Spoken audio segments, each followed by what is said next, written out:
This summer I'm crisscrossing Canada looking at all the projects that Ducks Unlimited Canada are working on. This week, I'm out east, looking at the long-standing and impactful efforts that Ducks Unlimited Canada have made towards the rehabilitation and conservation of wetlands and the amazing support they get from the great people of Atlantic Canada.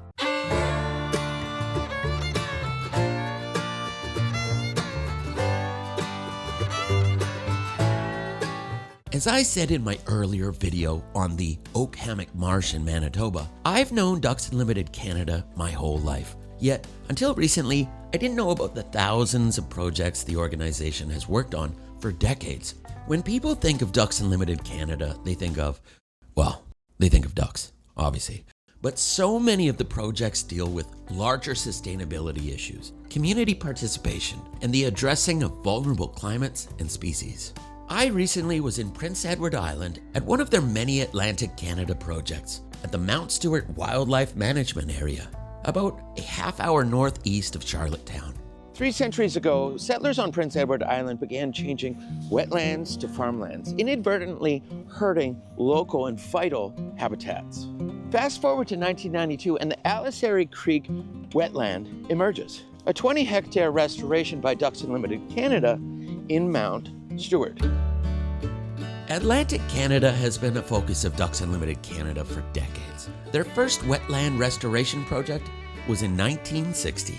You see, conserving and restoring salt marshes with underdeveloped adjacent lands is a priority of Ducks Unlimited Canada in Atlantic Canada. And conserving these habitats is a race against sea level rise. As the ocean creeps in, salt marsh vegetation must move with it or be lost. I've been really impressed with what's going on in Atlantic Canada. There have been a lot of successes. Sackville, New Brunswick, where Ducks Unlimited have restored a beloved marsh in the town, was named the first accredited wetland city in North America. The East Coast takes this seriously, as they should. But I've been impressed how cooperative and engaged Ducks Unlimited Canada and different levels of government have been. Ducks Unlimited Canada has partnered with both the New Brunswick and Nova Scotia provincial governments for the Treasured Wetlands of Nova Scotia and Treasured Wetlands of New Brunswick to celebrate Atlantic Canada's proud legacy of wetland conservation. Ducks Unlimited Canada has over 600 active volunteers in Atlantic Canada and over 3,000 across Canada. I've been really impressed with all the people in Atlantic Canada engaging and working on these projects. I am from the other coast of Canada, so I really understand how important this is.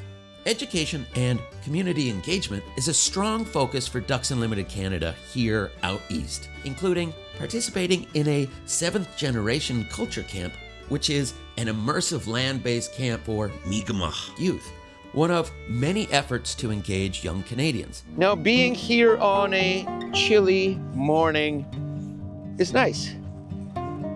Plenty of birds, and the trails are being used by a bunch of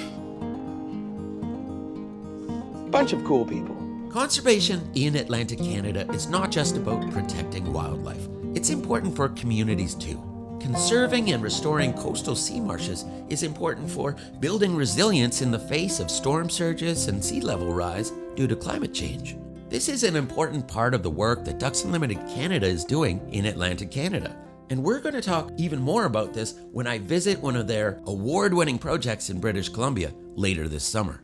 Now, in a few weeks, I will be back to Manitoba to look at my family farm and our relationship with Ducks Unlimited Canada through the decades. After that, I'm heading out west back to where I'm from and looking at a very, very cool project that they're working on in Richmond, BC.